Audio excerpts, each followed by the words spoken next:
Dan pemirsa untuk membahas hal ini lebih lanjut, saat ini kita telah terhubung secara virtual bersama dengan sosiolog Dr. Imron Rosadi. Selamat malam Pak Imron. Selamat malam, Mas.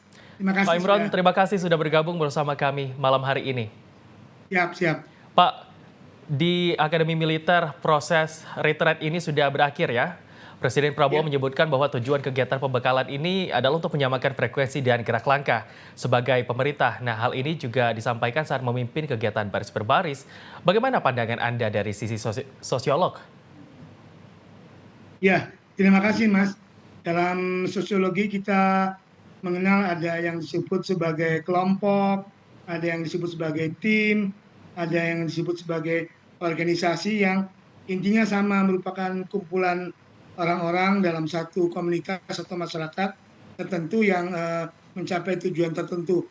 Nah, dalam konteks ini, titik yang dilakukan Presiden Prabowo dan Wakil Presiden Gibran terhadap para menterinya, para wakil menteri, para utusan khusus dan sebagainya, itu tujuannya hendak membuat satu tim ya, satu tim yang solid, di mana satu tim yang solid itu tidak hanya dicirikan dengan kerja di satu sistem pemerintahan yang sama, Ya. kabinet merah putih, dan di dalam satu periode waktu yang sama, tetapi pikiran, perasaan, cita-cita, orientasi bekerja, kemudian empati satu sama lain itu juga diharapkan semakin terbangun sehingga masing-masing di antara puluhan anggota tim kabinet merah putih ini menjadi merasa satu keluarga, satu in group gitu ya, sudah bukan orang lain lagi, dan ini membutuhkan proses. Dalam proses yang nanti berjalan 5 tahun, ini merupakan satu langkah yang baik ya. Retreat ini bukan hanya pembekalan sebagai pembekalan, tetapi di dalamnya kita menyatukan olahraga, olah rasa, olah pikiran ya, olah kejiwaan dan semangat yang sama untuk mengisi kabinet merah putih ini lebih solid lagi dan lebih baik lagi. Itu sih. Langkah yang baik untuk soliditas para anggota kabinet. Pak Imron, ini beberapa nilai positif yang diharapkan muncul setelah adanya retreat ini mungkin adalah berkurangnya korupsi, tidak ada anggota kabinet yang terlibat korupsi dan suap, kemudian meningkatnya semangat teamwork dan menurunnya ego setiap kementerian untuk bekerja sendirian. Nah, tidak ada dana APBN yang mengalami kebocoran serta tidak ada lagi komplain mengenai minimnya anggaran yang dialokasikan oleh kementeriannya, serta ada juga harapan perilaku kerja sejalan dengan statement dan kebijakan yang dikeluarkan.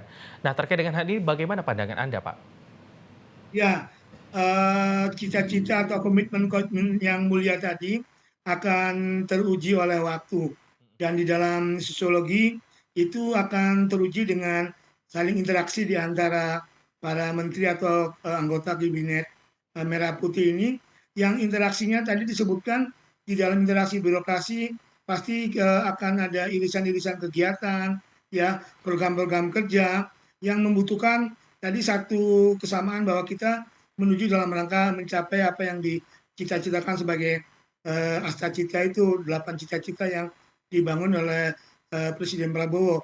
Sehingga saya melihat bahwa apapun yang dikehendaki, misalnya tidak ada korupsi, tidak ada kebocoran anggaran, kemudian tidak ada ego sektoral, itu akan teruji oleh waktu, dan retreat ini menjadi satu langkah yang baik sehingga ada peleburan, ada penyatuan, ada soliditas di antara mereka. Mereka bukan lagi menjadi satu bagian kementerian atau departemen yang terpisah-pisah, tapi menjadi satu kesatuan yang saling menguatkan dan mengokohkan, saling solid ya.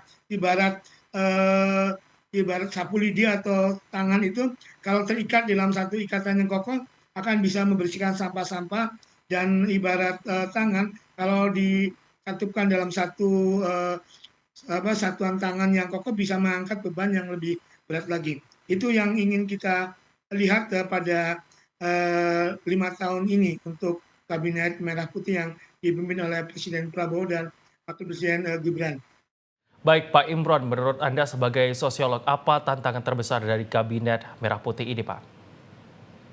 Ya, tantangan terbesar dari kabinet merah putih, karena di dalam sosiologi politik itu adalah bagaimana hubungan pemerintah dengan masyarakatnya, adalah membuktikan kepada masyarakat bahwa apa yang dilakukan, diproses, dan dihasilkan oleh Kabinet Merah Putih itu sesuai dengan cita-cita dan harapan masyarakat yang sudah diwujudkan oleh di dalam Asta Cita itu. Dan yang kedua, tantangannya adalah di internal anggota Kabinet Merah Putih yang mana soliditas, ya, kekompakan, kesatuan tim itu bukan barang mati atau barang statis, tetapi akan berproses seiring dengan waktu, dan itu diuji oleh bagaimana para menteri dan para anggota Kabinet Merah Putih itu akan menyamakan visi misinya dalam kegiatan-kegiatan nyata sehari-hari, di mana dalam program kerja kementerian 1 tahun, 2 tahun, 3 tahun, 4 tahun sampai 5 tahun. Apakah nanti akan Yang nyata kita tercapai? harapkan kepada seluruh anggota Kabinet Merah Putih setelah adanya retreat ini ya Pak ya. Terima kasih Pak Imron telah bergabung bersama kami malam hari ini. Kita akan lanjutkan diskusi mungkin di lain kesempatan ya Pak ya. Selamat Terima kasih, Pak. beristirahat Pak. Sama-sama.